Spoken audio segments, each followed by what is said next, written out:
All right. Well, I'll go ahead and get started on this.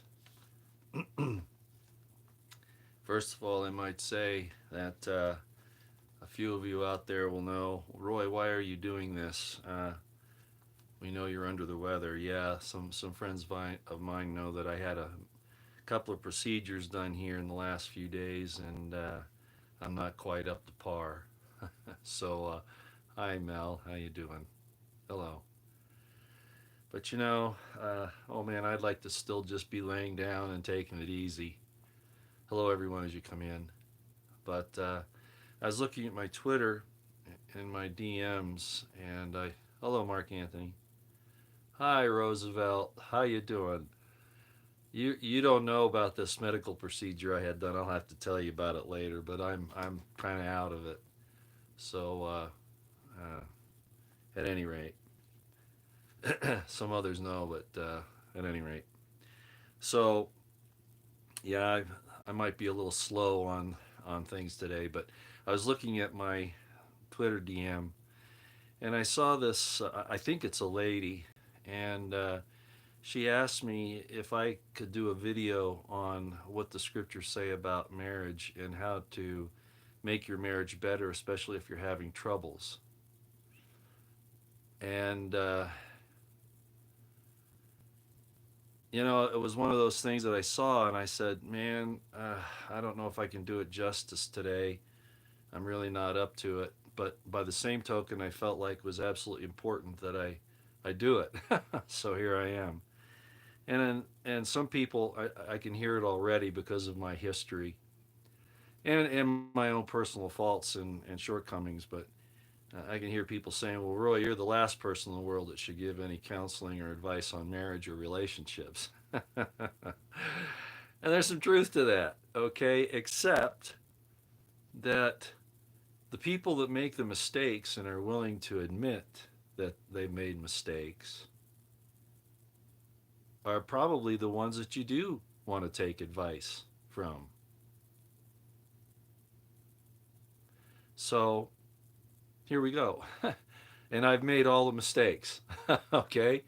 Uh, and I think this will be, excuse me, of interest.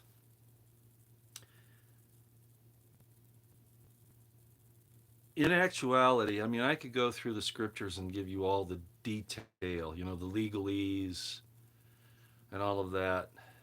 But there's no way that I can address every problem, and I wouldn't even try to because normally they come down to just a few simple ingredients, a few simple principles.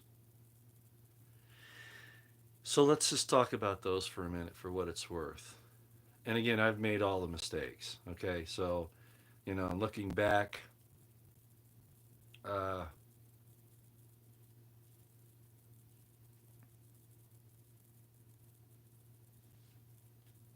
so I hope this helps.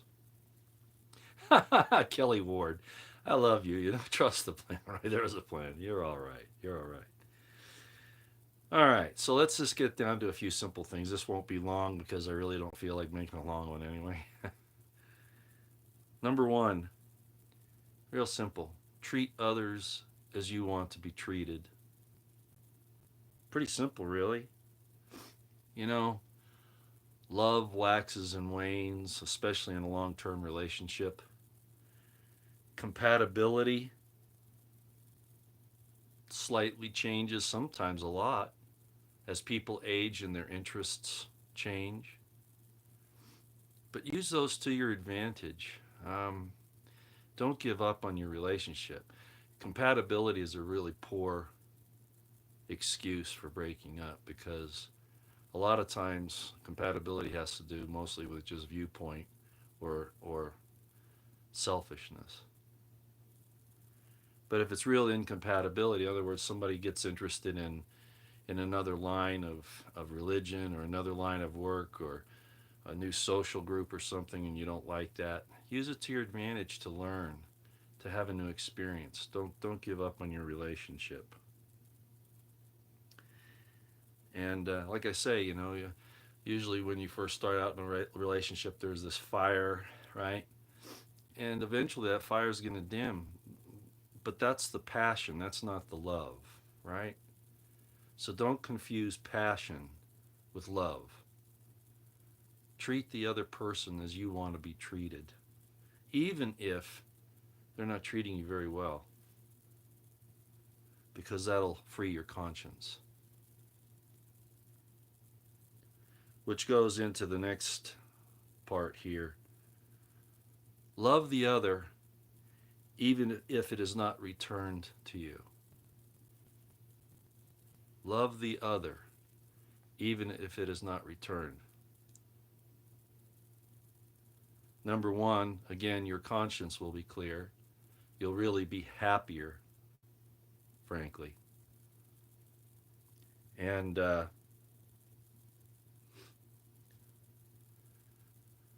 it can set an example that will inspire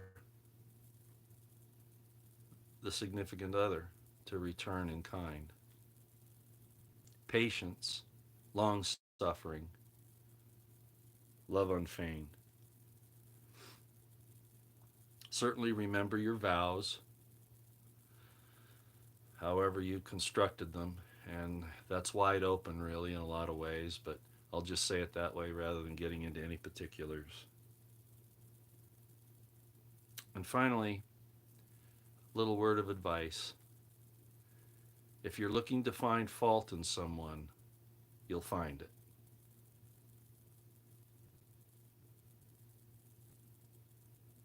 We're the whole idea of seeing shortcomings and faults in others shouldn't be to judge them or to use it as an excuse to treat them poorly or whatever. It should be so that you look at yourself and make sure that those shortcomings aren't in you that you see in others. Let's see what that was. Yeah. Craigslist, get a flashlight. All right, and then I guess, like I said, this is just short and sweet because I felt like the person that was asking me this was kind of desperate, and I don't even know if this will help because sometimes simplicity seems too simple, but these things really should be. And I know I could get into all kinds of other things, of course, but I think this kind of well puts it into an overall perspective. And I guess to end it, what are the grounds for separation or divorce, breaking up a relationship? Well, if there are no vows involved, if you're just boyfriend, girlfriend, seeing if you're going to work out, those things happen. And that's what dating's about, seeing if the other person is remotely close to what you're looking for. And I'm not talking about that. I'm talking about once you've made a commitment and some of those fires of love start to ebb a little bit, the passion goes away. Remember to keep the love there. And compatibility issue, you're going to change as you age, or people change. Those shouldn't be necessarily a bad thing. But there are certain things that are legitimate for a separation or divorce. And I can't address every particular instance, but I'll just name a few. Violence.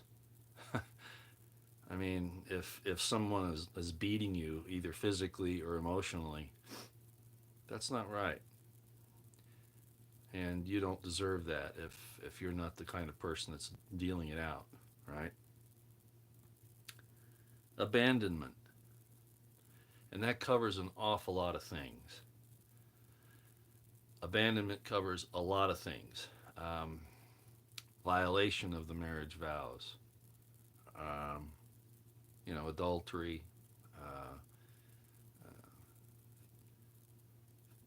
a lot of things. Just kind of take a look at it that way. The scriptures talk about, and I was going to mention this next, if a man uh, does not take care of his wife, and the duty of marriage. And then again, the duty of marriage is an idiom for the sexual relationship. And it has some other things too, food, raiment, and duty of marriage. Uh, that's a reason, because it's a type of abandonment.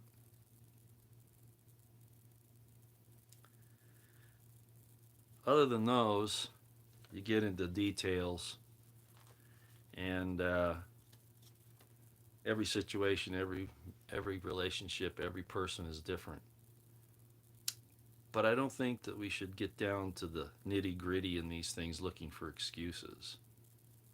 Like I said, if you're looking for excuses, or if you're looking for faults in another, you'll find them. But that then reflects more on you than it does on the other person. So to sum it up, uh, I'll just say this: treat others as you want to be treated.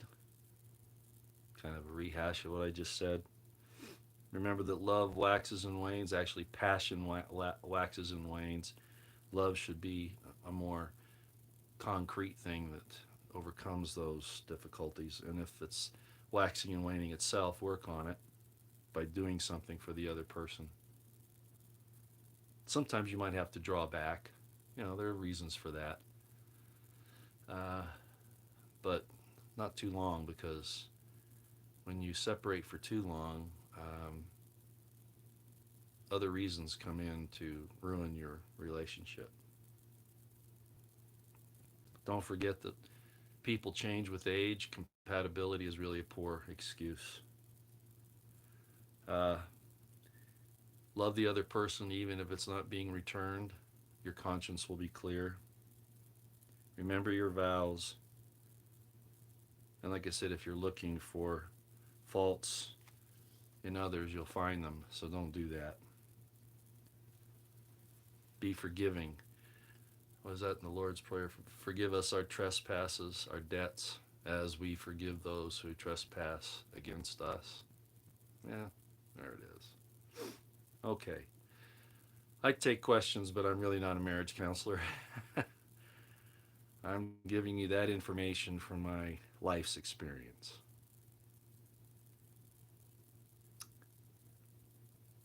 And I'm going to go back to bed. All right. Y'all take care. Whoever, I won't say your name, uh, the person that asked me to do this, I hope this helps. Okay. It is simple, but it should be. Talk to y'all later.